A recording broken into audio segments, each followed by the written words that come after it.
Welcome back to the show. In today's episode of the Trading Coach Podcast, we're going to talk about energy distribution, and I'm going to give you some tips on how you can be as efficient as possible with it and start to see things that you maybe never noticed before.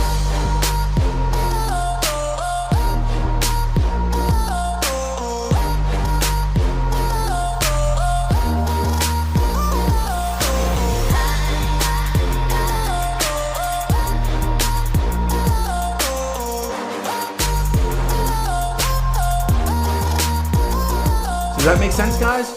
You have a bigger IPD, and then within that IPDE, there we go. We have a bigger IPDE, and then within that bigger IPDE, you have a smaller one that's more specific to what you're actually looking to do. Let me know if that makes sense. Again, this is the first time I thought about it.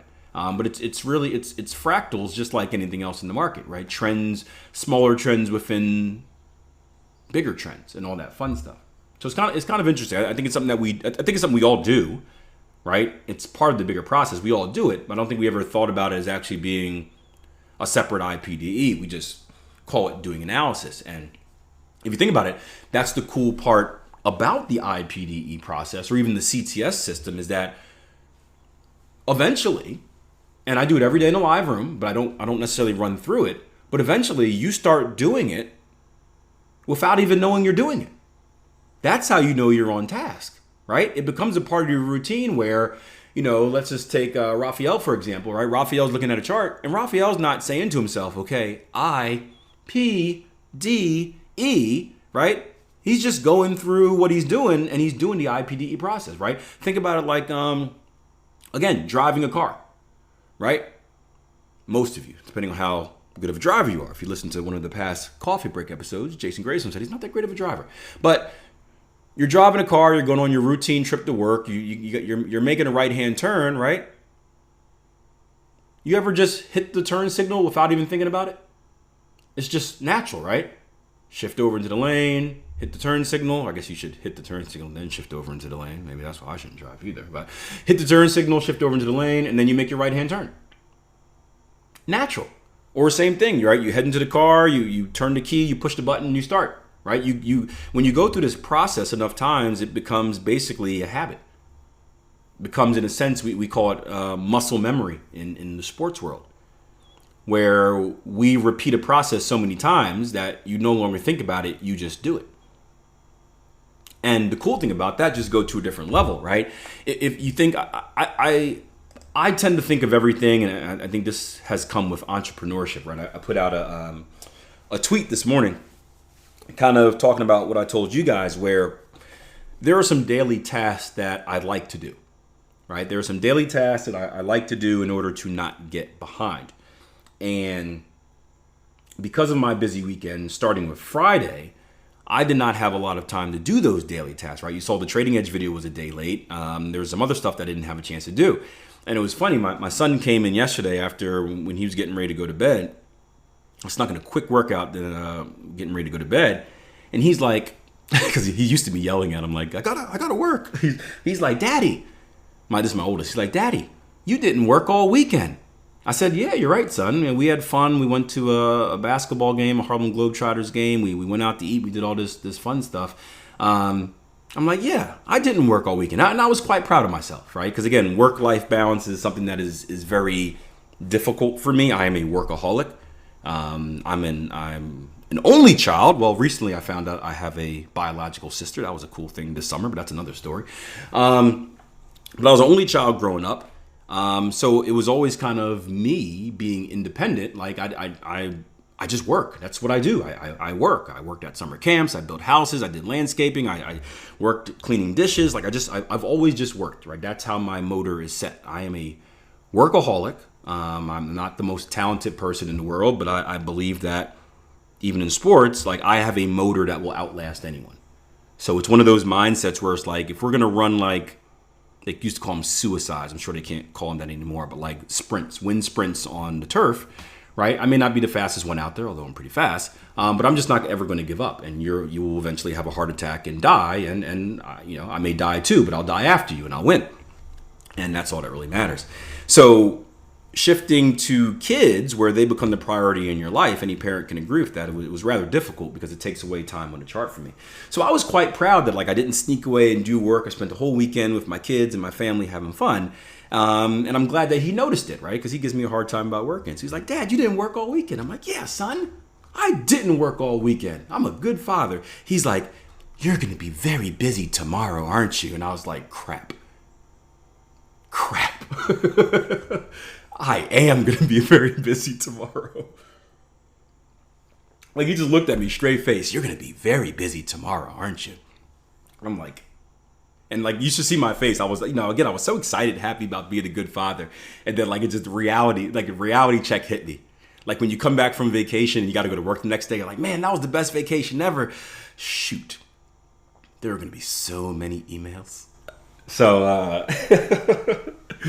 that got me. What was the point of this conversation? It was going somewhere, which I forgot about it. But we're talking about just running on autopilot. Entrepreneurship. I put out a thing that said one of the cool things about being an entrepreneur is that you have freedom of time, but you can't forget that just because you have freedom of time doesn't mean that you can't overlook the sacrifices that you have to make in order to achieve that freedom of time. It's all about that balance. But going back to the IPDE, yeah, it all works together. And the cool thing is when you get on autopilot with your task, boom, boom, boom, boom, boom, it frees up energy to do other stuff. So I think of everything in life as being like an energy bar. And the risk reward is kind of deciding is opportunity cost, right? What are you going to spend your energy on? And what do you have to give up? What is your sacrifice for spending that energy? So the same thing goes for trading and your mind space. We say this all the time if you're someone that doesn't have a process for how to trade and what direction to predict and look for moves in the market, you can look at any chart and you can see opportunities to buy and sell, right? Would you guys agree with that? You can look at any chart at any given time and you can see, okay, I can buy, I can sell. And what that is doing is splitting your energy. If you think of your energy bar being at 100%, right? If you're spending 50% of your energy looking for reasons to buy and spending 50% of your energy on looking for reasons to sell, you're really splitting your focus in half. So that's why we go through this IPDE process so you can really define what side of the market you want to be on. So instead of going 50-50, if Bobby is only looking long, now 100% of his focus can be on long opportunity. So he's more focused, which means there's a less likelihood that he's going to overlook something important. But the same thing goes through the process. If you just think about the process of trading and doing analysis, right?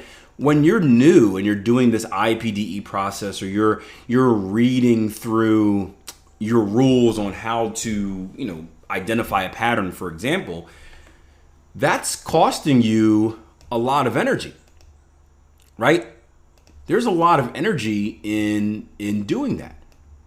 But when it becomes routine, when it becomes muscle memory, all of a sudden, you're not spending the same energy on this process or going through rules because it's second nature to you, which allows you to have more energy for other things. And in trading, those other things could be identifying the kind of the minute pieces, right? The very small edges.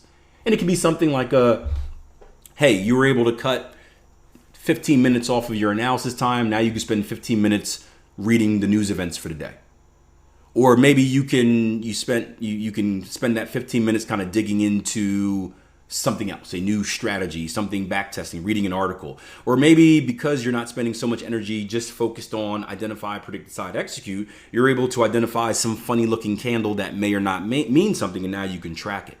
But once it becomes kind of autopilot, it allows you to shift your focus, shift more of your energy towards other tasks, which can be very beneficial. So it's good to get into this habit because it will help in the long run. I promise it will help in the long run. So we're going through this process twice with the IPDE. Basically when we do our initial analysis and then as we get closer to our trading opportunity. Now the question that John had, again, specifically was, can we use the RSI? I guess I should say this. Any questions about that IPDE process before we move on to the specific RSI part of it? Any questions from anyone on that?